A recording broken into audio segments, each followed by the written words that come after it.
السلام عليكم ورحمة الله وبركاته، اخواتي وحبايبي عاملين ايه؟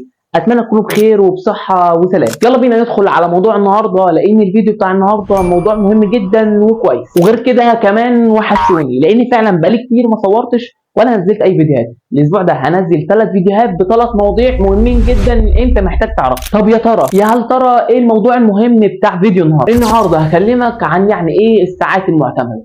السؤال اللي هيكون مشهور جدا في المدرج كل الكليات، وخصوصا انا بتكلم عن نيو كامر سنه اولى جامعه. فانا بصراحه مش عايزك تحتار ولا تتساءل عن السؤال ده، وكمان عايزك انت اللي تكون تقدر تجاوب على السؤال ده بكل بساطه. وده لان احنا هنفهم مع بعض في الفيديو ده بكل سلاسه وبساطه يعني ايه ساعات معتمده. النظام الجامعي الحديث في مصر ومعظم العالم مبني على حاجه اسمها الساعات المعتمده او كريدت اور، وهدف النظام ده بكل بساطه ان هو يخلي التعليم مرن اكتر، عادل اكتر، واضح ومفهوم لكل الناس سواء طلاب او حتى اولياء امور. الساعات المعتمده بكل بساطه تعتبر وحده قياس للمجهود بتاعك. ماده زي الكيمياء على سبيل المثال 3 ساعات معتمده، يعني انت هتحضر في كل اسبوع 3 ساعات متقسمين، ان مثلا هتحضر ساعتين نظري وساعه عملي او العكس. يعني بكل بساطه انت عندك في كل فصل دراسي اللي هو في كل ترم عدد ساعات معينة أو عدد ساعات مطلوبة من 12 ل 18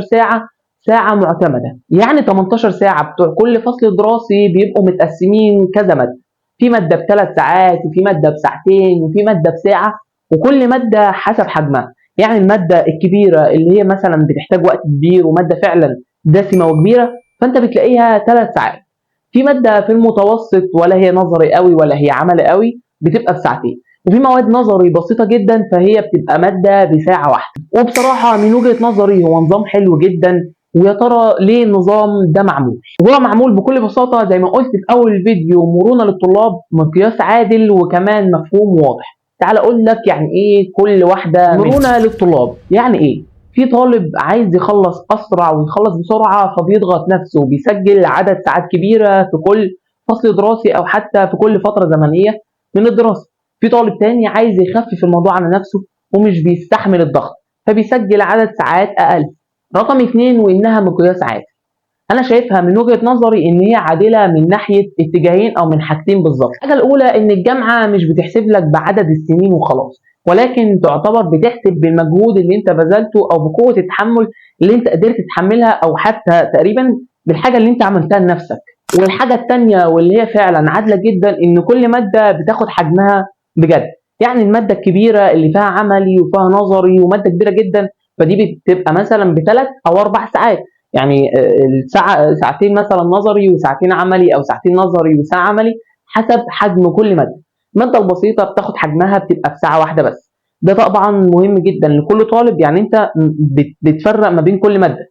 انت في مادة كبيرة فهي بتبقى ب3 4 ساعات. يعني مثلا عشان تخلص دراستك في أي كلية معينة فانت بتبقى مطلوب منك عدد ساعات مطلوبه او عدد ساعات معتمده اللي هو تقريبا 170 او 180 ساعه على حسب السنين اللي هتاخد فيها الدراسه دي او اللي انت هتدرس فيها الدراسه. يعني ممكن ال 170 ساعه تاخدهم في 5 سنين وممكن تاخدهم في 6 7 سنين حسب زي ما انت عايز. معلومه على الهامش، النظام ده عملته الجامعات الامريكيه واتطبق اول مره في القرن ال19، وكان الهدف منه ان هو يوحد التعليم العالي ويخلي كل ماده تتقاس بمقياس واحد او ثابت. هو فعلا النظام اللي معظم جامعات العالم شغاله بيه في الوقت الحالي. يا ترى ايه العلاقه بين الساعات المعتمده والجي بي اي؟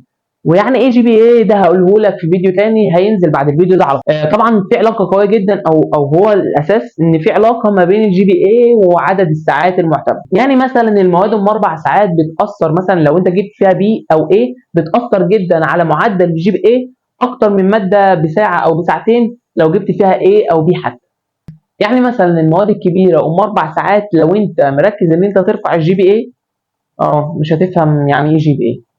خلاص استنى الفيديو الجاي هفهمك يعني ايه جي بي اي واقول لك العلاقه كامله ما بين الجي بي اي وعدد الساعات المعتمده. وخلاصه الكلام اللي قلته ده كله بكل بساطه، بص يا صديقي، انت ليك عدد ساعات معينه بتخلصهم في كل ترم او ليك رصيد في كل ترم مطلوب منك انك تخلصه.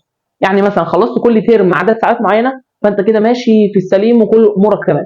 بعد ما بتخلص كل عدد الساعات ده في السنين كلها فانت بتبدا تتخرج. والله بجد انا ما اعرفش الفيديو ده هياخد قد ايه ولا هيكون مدته قد ايه، بس اتمنى اكون اختصرت الطريق وفهمت كل حاجه ببساطه، وما كنتش مطلت في الموضوع.